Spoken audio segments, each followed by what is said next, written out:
the right side of it, some tough injuries over the weekend. And so I want to talk first off about the Canadiens and the Devils. Those are two very big injuries. Let's start with Montreal. They've struggled here in the last stretch. They're without Alex Newhook. We heard that injury news. He's going to be out and miss some time. But now Kirby Dach added to the list after undergoing surgery. He's going to miss a significant amount of time. And I'm going to ask you here first up, how do the Canadiens get out of this? If you look at that number of injuries, that's a tough blow.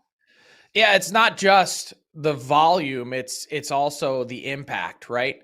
Alex Newhook, 4 months. I mean, you could make the argument that Alex Newhook was the Montreal Canadiens' best forward so far this season, a player that was dragging his team into the fight on a night-to-night basis.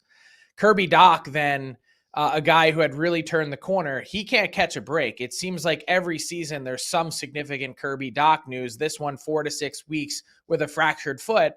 And then add in some injury to insult with Caden Gooley, an incredibly important defenseman for this team, gone for 8 to 10 weeks with a torn adductor muscle. So when it rains, it pours. They were already playing poorly to begin with. Now you pile on 3 really significant injuries, and the Montreal Canadiens in short order are in a tough spot. So the big question then is, Kate, what does Montreal do? How do Kent Hughes and Jeff Gorton react? And I think they were working the phones over the weekend to try and understand what the marketplace is, which teams might be in a position to make a trade right in the here and now.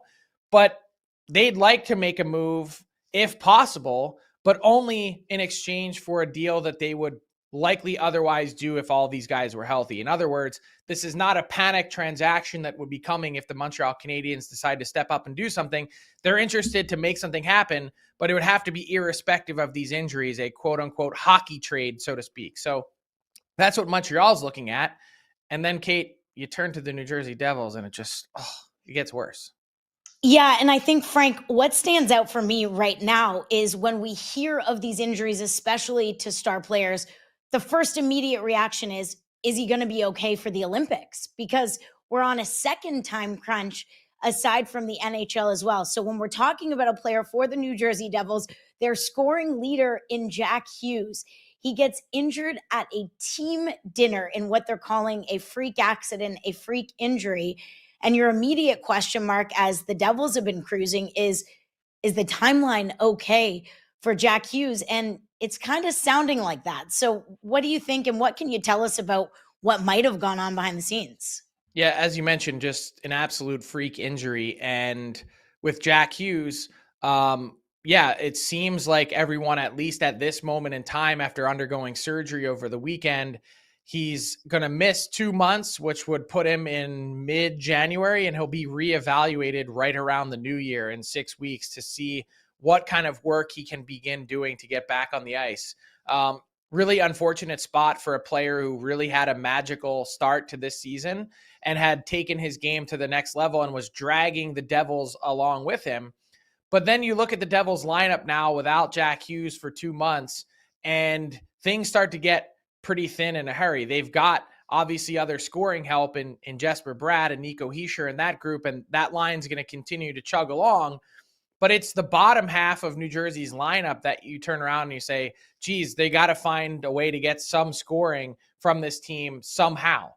And I think just the nature of how this entire thing went down, I mean, some of it you can't make up. They were at dinner at a restaurant in Chicago called Chicago Cut Steakhouse.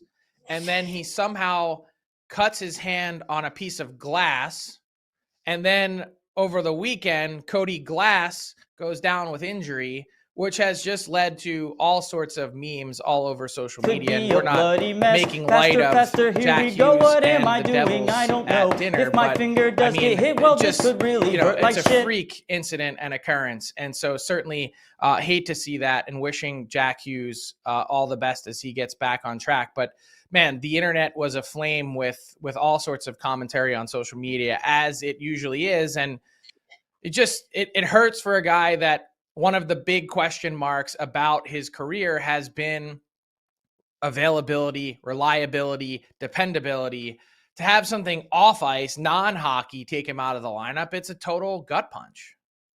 Absolutely. I want to ask you about the Olympics. Now, we know rosters are due December 31st. So, what flexibility does Team USA have if they wanted to name Jack Hughes to the team, even with question marks surrounding his ability to play? Yeah, so I would expect, just first and foremost, Jack Hughes to still be named to Team USA, unless there's some sort of issue that pops up that they determine that the rehab process, he's just not going to get up to speed. I think they name him on December 31st, and then the process after that is any injury leading up to the Olympics, you can replace that player. So it's a 25-man roster, which is an important distinguishing factor from the Four Nations face-off where they only had 23.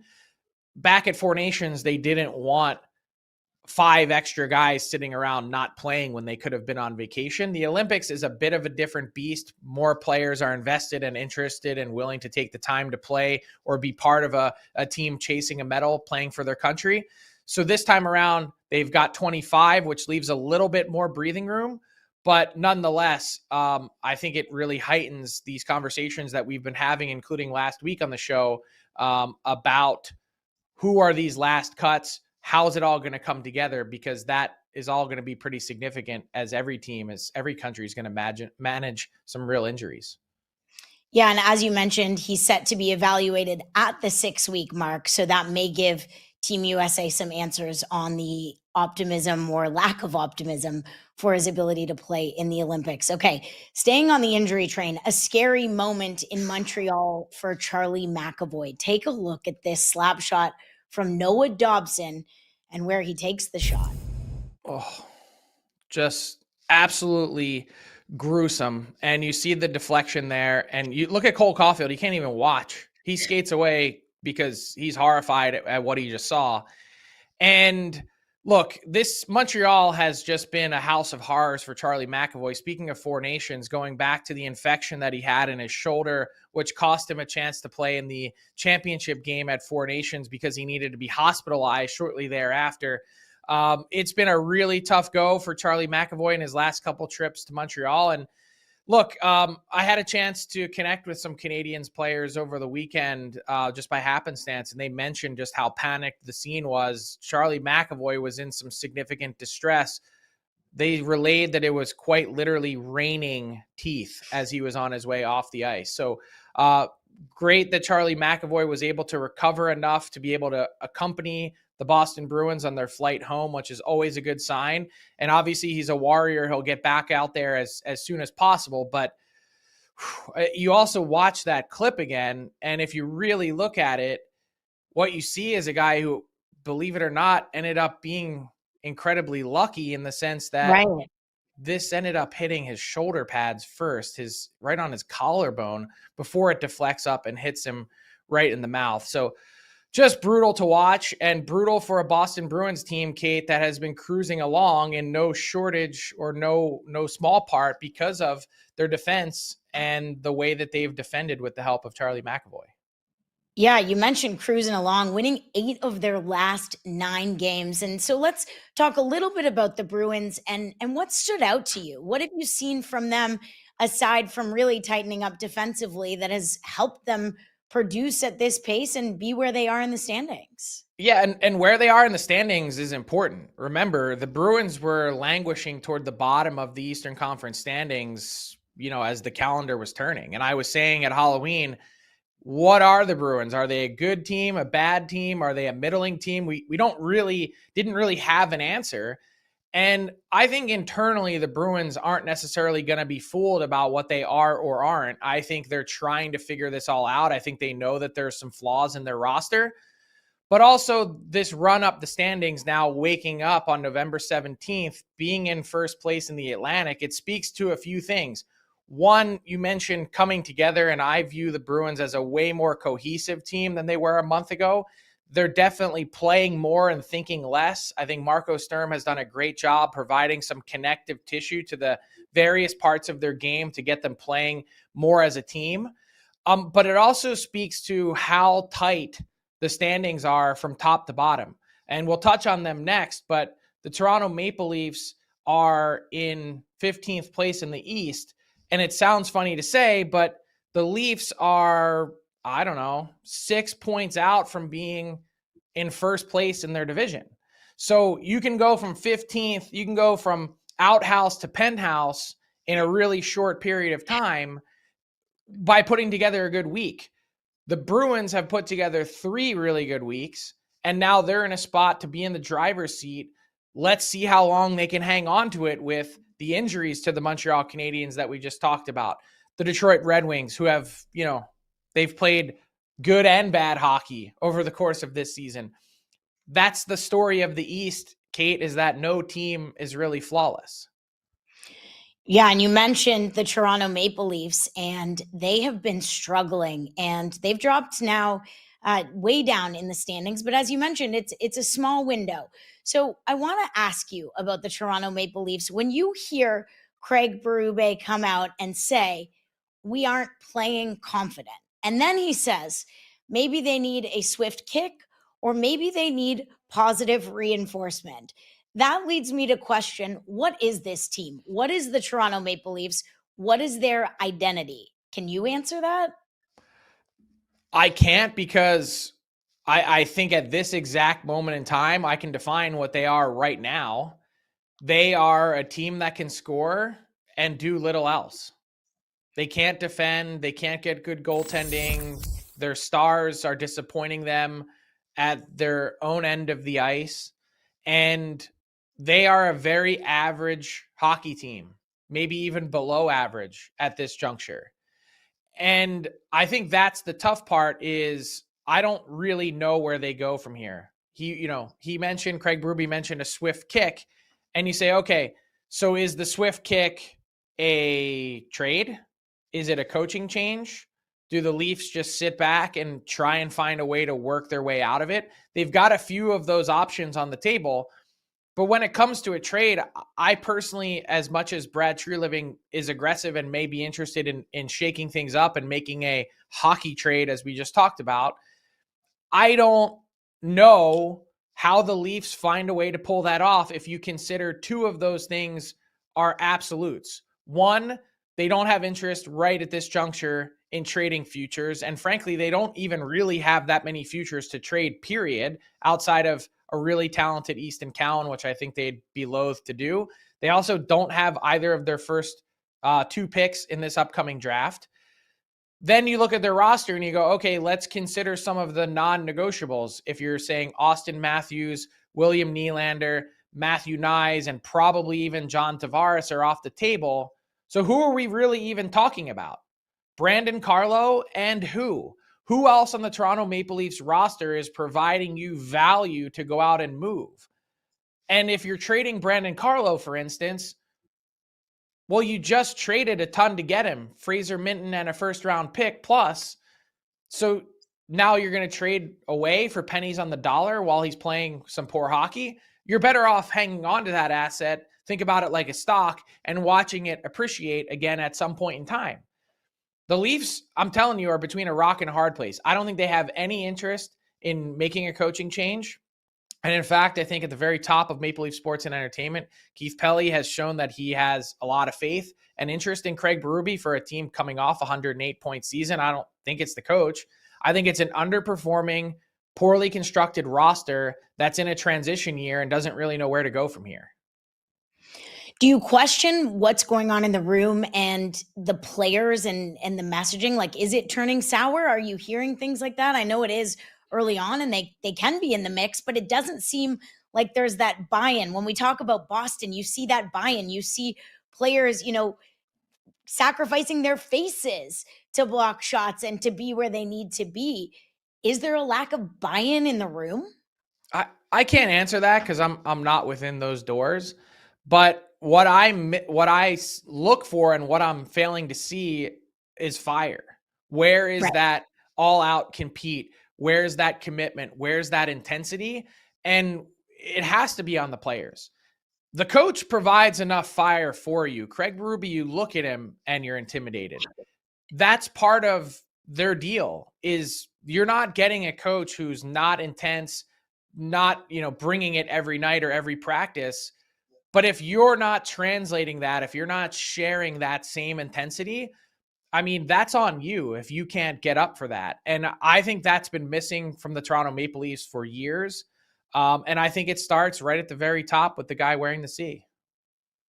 Yeah, Austin Matthews needing to make something happen, but they do have a slew of injuries, including Austin Matthews in the mix there. We'll keep our eye on the Leafs and see what they're able to do over this next stretch. But let's move to the West, because Adrian Kempe, we heard early in the season rumblings of the conversations, and now the Kings have been able to extend him. And I think, Frank, this is a really important thing for them to do. If you look at Anze Kopitar on his way out, the impact that Kempe has been able to make.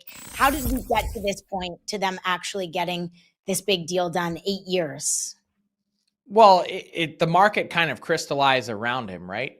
And when you saw Marty Necas sign with the Colorado Avalanche, that was the greatest signal for the Los Angeles Kings and the Kempe camp that, hey, here's, the goalposts of where this deal is likely to come in. And so to see Kempe come in at 10.625 over 8 years, which takes him through his 38th birthday, a really significant contract, the second largest contract signed in Kings history, only to the one that Drew Doughty signed and is still playing on. This is a massive deal for the Kings to get a cornerstone locked up and in place, given that Anze Kopitar is on his way out. And I think the number ends up being relatively manageable with this cap increasing. Yes, Adrian Kempe, you see it right here, 19 points in 19 games. He's never had north of a point per game season over a full 82 game stretch. And so you're hoping that his game continues to progress in a situation where, look, this team plays a style that at times probably suppresses some of his point total and production, but you can pencil Adrian Kempe in the lineup every night for 35 to 40 goals. And so, look, I think this deal makes sense in a lot of ways. I think it fits the cap market and parameters. The Kings were patient in getting this done. Kempe's camp was looking for closer to 12 in some of their initial asks, and they find a way to meet in the middle on a deal that probably makes everyone at some point slightly uncomfortable, which is in business how you make something happen. And so the Kings have one of their franchise cornerstones locked up, which, as mentioned, with Kopitar out the door at the end of the season, is enormous. And now they have to figure out, what does the next iteration of the Kings look like with Adrian Kempe leading the charge? Because that's the part that still, to me, is relatively unclear. What is clear is that they've had a good stretch here. They've won 4 in a row on this 6-game road trip. They paced the Pacific Division. And what has stood out to you over this last stretch about the way that they've been able to play so effectively?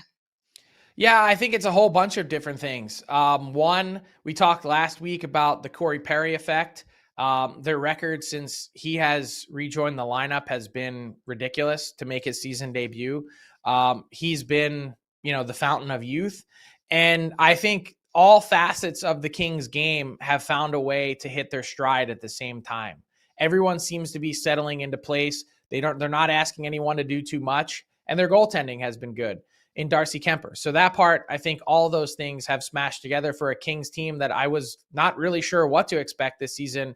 Are they going to be a playoff team again? They're certainly trending in that direction. Well, a team that's given them a tough time in the past in the playoffs is the Edmonton Oilers. And hey, what a shot in the arm, to use a phrase that you love to use. Zach Hyman makes his return and makes an impact. And Frank, I want to dive into his impact, not particularly with the numbers, but he comes in, he leads the team with 11 hits, over 23 minutes he played. And Chris Knobloch just said, he looked like he did in his last game in the playoffs. Talk about the impact of Zach Hyman on the team that might not show up on the score sheet. Massive. I truly believe from a psychological standpoint that the Edmonton Oilers were waiting for Zach Hyman to return. That the malaise that we saw this team, the fog that they were playing in, was everyone just twiddling their thumbs waiting for him to come back. And I know that sounds funny to say, but I've been talking about it for weeks, how much they've missed him. And it's not just, the points, it's not just the minutes. it's the way that he plays. He is the NHL's premier forechecker. He's the premier press player in the NHL. When you see him step onto the ice, haven't played a game since May 27th, and goes out and in the first period has 3 or 4 hits trying to make something happen. And oh, by the way, doing it with a wonky, surgically repaired wrist that still hasn't been quite right as he's been trying to get up to speed. That's a guy that's fearless. We talked earlier about guys that drag you into the fight. Zach Hyman is that guy. He's the straw that stirs Edmonton's drink. It's not sometimes 97 or 29. It's Zach Hyman who, oh, by the way, made a really strong case in his first game of the season to Team Canada. Hey, don't make the same mistake twice. You shouldn't have left Zach Hyman off your team last go around at Four Nations. With a game like that, it's posterized. That if he can repeat that night after night or even get close to it, there's no chance that Team Canada is going to be able to leave him off their roster. Right. And you mentioned 97 and 29, both with multi-point nights. Leon Draisaitl scores the OT winner over the Hurricanes. I don't think this is like oh my gosh, the Oilers are turned around. They win 2, both in overtime to start this road trip 3 games in. But what about the impact of Zach Hyman, particularly with the way what he does allows 97 and 29 to do what they do? Well, he's the ultimate hound, right? He's the guy who goes in and does the dirty work to make Connor McDavid's life easier. If he's forcing pucks and making plays, it's just he's creating chaos and havoc for Connor McDavid to come in and clean up. And so that part is huge. And you mentioned, yeah, it is a sloppy start to their trip. They, by all means, should have lost that game with 23 seconds left in Philly to open the road trip. And they've had various spots this season, probably should have lost to Columbus even before that to start the road trip. Look, they have been luckier than most, and their record probably is more, it looks better on paper than what we've actually seen, but there are no scorecards. There are no pictures on the standings. It's just the scores at the end. They've survived, found a way to survive, but they need to play better and cleaner. And perhaps Zach Hyman coming back will be the start of that. Yeah, they've got a couple more left on this road trip. So we'll watch the Edmonton Oilers. And one team we have been watching a lot of, Frank, is the Dallas Stars. And they've really slowly turned around here after what we talked about, a bit of an uncharacteristically slower start to the season. So it's a great time to welcome in our guest for today. We've got Brien Rea, host of Dallas Stars Hockey on our own Victory Plus. And Brien, first up, I want to ask you, where have you seen, what was the turning point here to the Dallas Stars really starting to click this season and get things going, now winning 5 in a row?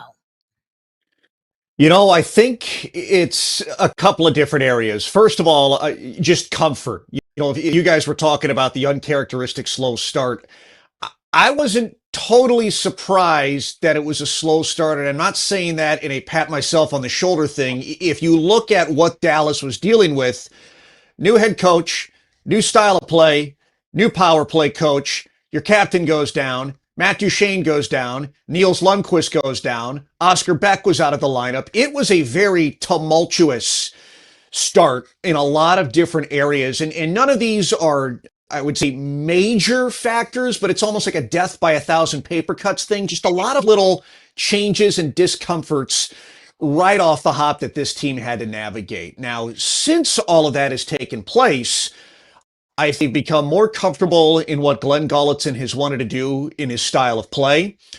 They had to simplify their own defensive zone a lot over these first 15 to 20 games or so. And I think that has now started to settle in. And through all of that up and down roller coaster journey, the power play just went off from the beginning of this season. And you can't plan on a 40% or a 35% power play to carry you through an 82-game season.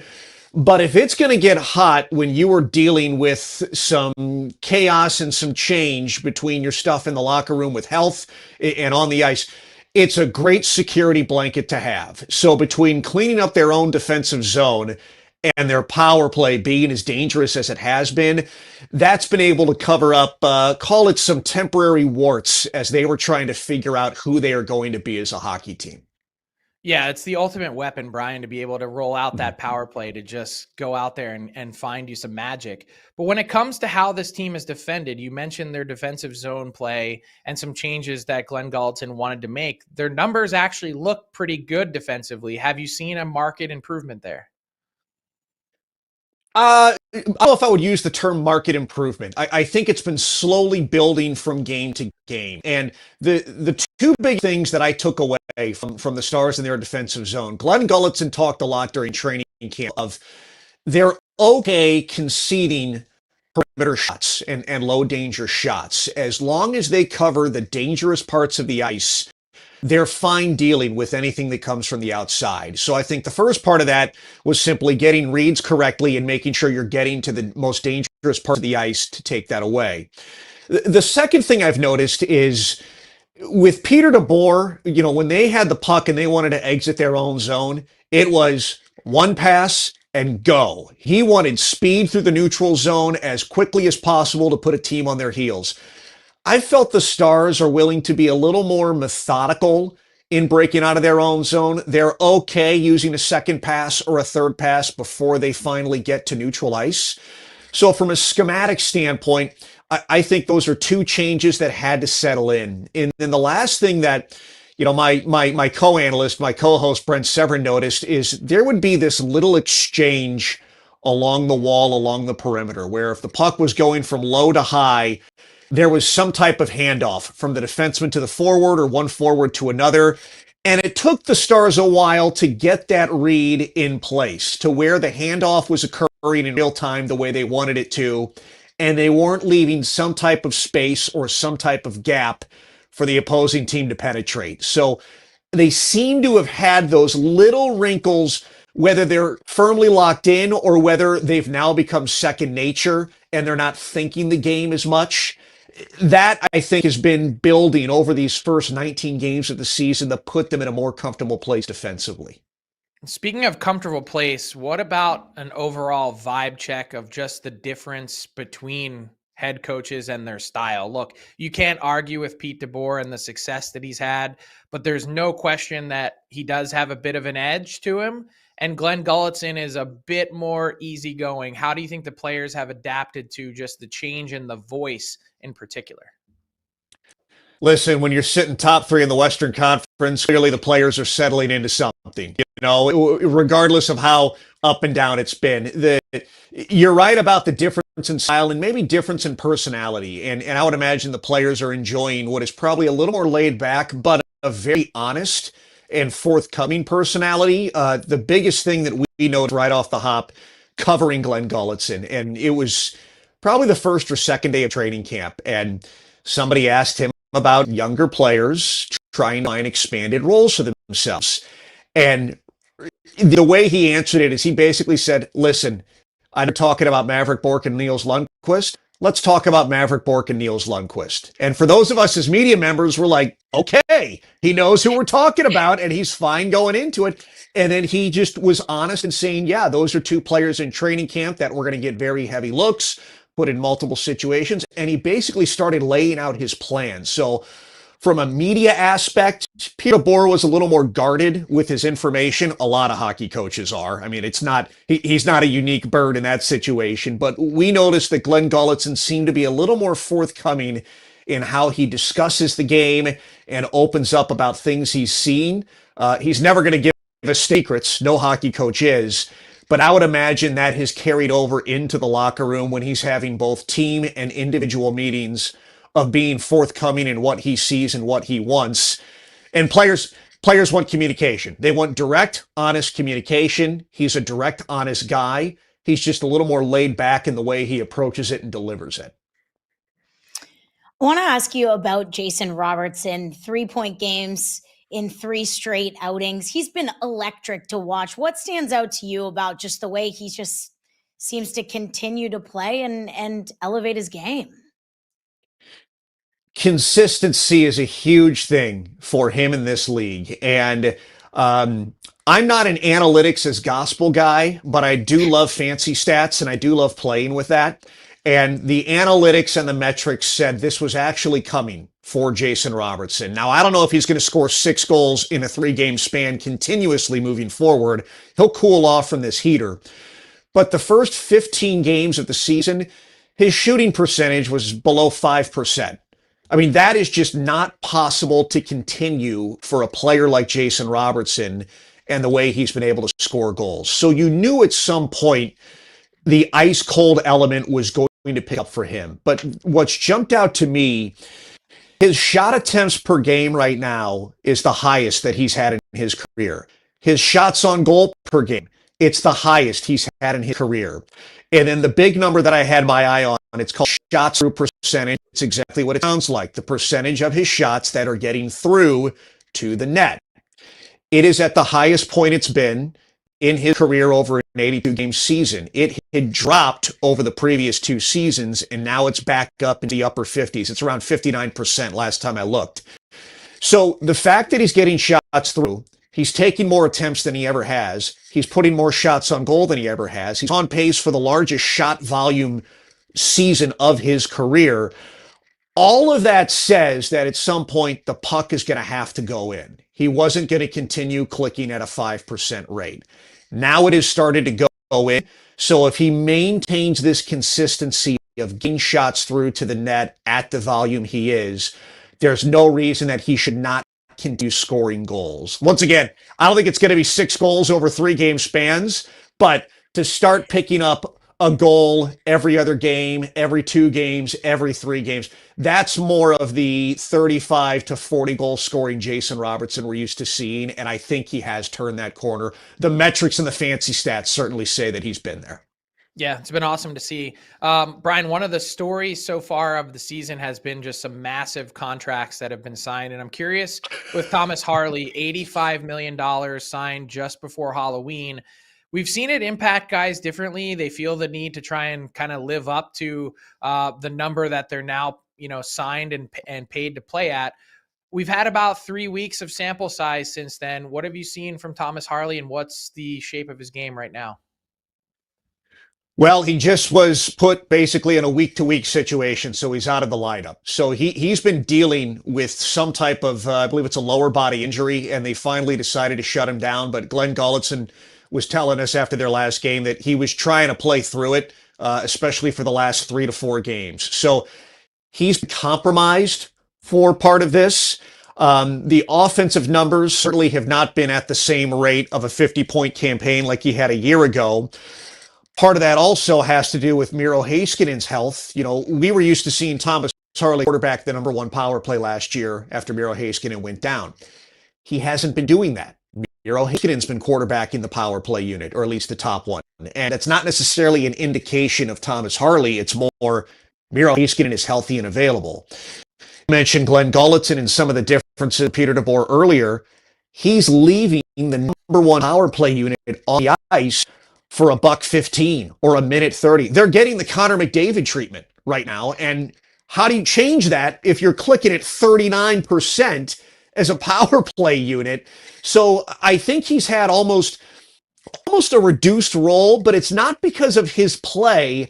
It's just because of the circumstances of everything else going on around him. So I am curious to see what he looks like when he does come back healthy. And maybe a little time off to just sort of absorb a life-changing contract like that could help his game. But the numbers have not been at the same pace, but there's been a lot going on around Thomas Harley that I think could affect that a little bit. Part of it has affected his offensive impact and role. Part of it has been health-related. I would say the jury is still out on where Thomas Harley exactly is. And it's interesting to watch because we're in November. We know Team Canada decisions and Team USA and Olympic decisions are coming up here in the next, 6 weeks, essentially. So he's a fascinating study to watch. I still think the jury is out a little bit on him. Yeah, you mentioned the Olympics and the injury watch. We were talking about that off the top of the show because certainly on everyone's mind. Okay, before we wrap things up, Brien, I just wanted to ask you about Jamie Benn. We know he's listed as day-to-day. We're hearing sooner rather than later. Do you have any tea on how soon that could be? I don't have an exact day or time for you, But Glen Gulutzan, it might have been 2 days ago, we were talking to him, and he said there was some discussion of Jamie Benn possibly playing in one of the recent Stars games, but they just felt like there's no reason to do this. There's no reason to force this. So when it's sooner rather than later, I'll make a very safe statement and say I feel like we're going to see Jamie Benn on the ice in a Dallas Stars sweater before the month of November is done. That's where I think he's at. He's skating. He's in practice. Conditioning is the last hurdle, it sounds like, when hearing Glen Gulutzan talk. So that really does come down to just pure day-to-day workout, and when does he finally feel that he's ready to take on a 6-minute hockey game and then some. I'll say before the month of November ends to give you guys an actual answer to your question, but it does feel like we're getting really close here to Jamie Benn returning. Definitely something for Stars fans to look forward to. Brien, thanks so much for joining us, and have a great rest of the season. Hopefully we'll have you back on. It's Brien Rea, host of the Dallas Stars Hockey, right here with us on Victory Plus. Thanks, Brien. Thanks, guys. Always appreciate it. All right, Frank. Well, they say a picture is worth 1,000 words. And in this case, you think it should be hung in the Louvre, but it definitely got spicy at the end of the Rangers and Red Wings game. And the picture's pretty good, don't you think? Yeah, Jonathan Quick was not appreciative of an empty net goal or a shot being taken on the New York Rangers empty net with time expiring after the buzzer. And there's a million things that I love about this photo that was tweeted out by the Detroit Red Wings. For one, it's the uniforms, color on color. I don't know why it feels like a Civil War type reenactment. And then you look at the nitty-gritty details of this, everyone kind of looking around, and then you look way down there at the very bottom of the pile. There's someone that's doing some finger painting there. And there's so many aspects of this. I feel like whether it's looking at some of the people in the stands or just how beautiful this is, I think you could take this and frame it on my wall. I love every part of this little skirmish that occurred after last night's game. Nothing like a little late game antics, end of game antics, a little bit of spice. Okay, speaking of spice, that's a perfect segue into #hockey today, because Philip Forsberg showed up in style. You probably knew it was coming based on the way Phil handles some of these special games, but take a look at this clip and his outfit as he arrived at Vici Arena for the first game of the Global Series versus Pittsburgh. I'm going to look down at my notes because I don't want to get this wrong. It's from Lexan, and it's called the Lexan Strip. And that is the outfit. It's worn on special occasions, and he talked about these outfits being worn at midsummer and some of the holidays. But here's the cool thing. His buddy is the mayor of Lexan. And so he called in a favor, and he said the translation was House of Culture, but for reference, it's sort of a museum. So he actually got the authentic garb to wear to open the Global Series. So he went all out, and of course, he's friends with the mayor. That just makes sense. So it's Philip Forsberg, of course. Yeah. What I mean, he could be the mayor if he wanted to be. He might be. Maybe that's his retirement job. Yeah, and look, anything with like dangling fairy balls hanging off of your leg, I'm all for. So whatever that was, well done. And there were some really good or really cool scenes from the Global Series in general. I was struck by Sidney Crosby and Peter Forsberg trading sticks as well, including Evgeny Malkin gave Peter Forsberg a stick that said "To my idol," which was pretty cool. That's how he inscribed it on the blade. And Sidney Crosby, class as usual, just saying what an honor it was to play against Peter Forsberg. And Forsberg responded by giving both of them a signed stick as well. So cool scenes from the Global Series where the Pens and Preds split the two games. They sure did. All right. You've had a tough run here on the sports books, so you're not going to be a betting man today, but what can you tell us about the sports books in this one? Well, I'm up 3.5 units on the season, so I'm not crying. Did lose 3 in a row to close out the week. And tonight, I actually don't like the slate, so I'm not going to give you a play. I'm not going to try and squeeze something in just for the sake of it. That's inauthentic. But what I will do is take a look at the updated Atlantic Division odds, because they're changing and everyone wants to know who's going to win the Atlantic. Look, I'm not saying what we always try and search for here is some value, right? And when you look at the way the standings are today on November 17th, I'm not sure that anyone feels super great about the Boston Bruins winning the Atlantic. But the fact that they have the second lowest odds to do so and are in first place at this exact moment in time at 25-1 might present you a little bit of value here from our friends at BetMGM. But, you look at some of these teams, the Red Wings at 19-1 might not be a bad pick. The Montreal Canadiens at plus 650, 6.5-1 might not be a bad pick. I haven't seen enough from the Tampa Bay Lightning yet to say that they should be that big of a favorite. But I think when you look at the preseason odds and then take a look at how they evolve over the course of the season, always interesting to keep an eye on to see what exactly Vegas is looking at behind the scenes to indicate that a team like Tampa should be this large of a favorite at this juncture of the season. Absolutely. And as we talked about early on, that Atlantic Division is a tight race to the top, and we're many teams approaching that 20-game mark. So a decent sample size here of this 82-game season. All right, before we wrap up, a nasty play to talk about here that happened in the OHL. Take a look.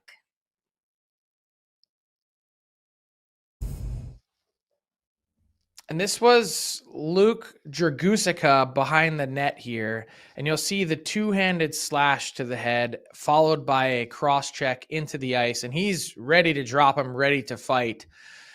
Immediately on Saturday, the Ontario Hockey League issued a statement saying that Dragusica was suspended indefinitely pending a hearing. And obviously the penalty will be harsh, and justifiably so. But, it's an interesting spot to be in, because I think we all want to just react immediately and say there's no place in hockey for that, because there isn't. But I think the one thing that we all try and weigh here, and this is where I come out as both a parent, a hockey coach, a million different things, a hockey insider, I don't know what the proper call is here. And I would say that anyone that thinks they know, it's a lot harder than you think. This is going to be a lengthy suspension, and undoubtedly so. But anyone saying the entire season, I feel like that's a bit too much. We're talking about an 18-year-old kid who obviously made a grave mistake and could have significantly or seriously maimed or harmed someone. But he's still 18 years old. So what's the proper message to send here in junior hockey? I'm not doing the 6-7 thing. I'm doing balancing hockey's scales of justice. There needs to be some kind of middle ground here. It's not 10 games. It's not the season. Whether that comes out to 30 or 40, we'll have to wait to see what the OHL decides. But I don't think you can just throw this kid in jail, lock him up, and throw away the key. That's not how life works. And that's not the message that I think we should be sending as, teaching teenagers what the best course of action is. Everyone makes mistakes. Right. Finding the balance, not a repeat offender, finding the balance between a teaching moment and the right penalty for a nasty offense.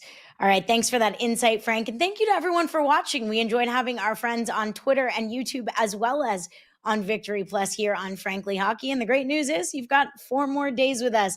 So we'll see you right back here tomorrow morning at 11 Central. Thanks for watching.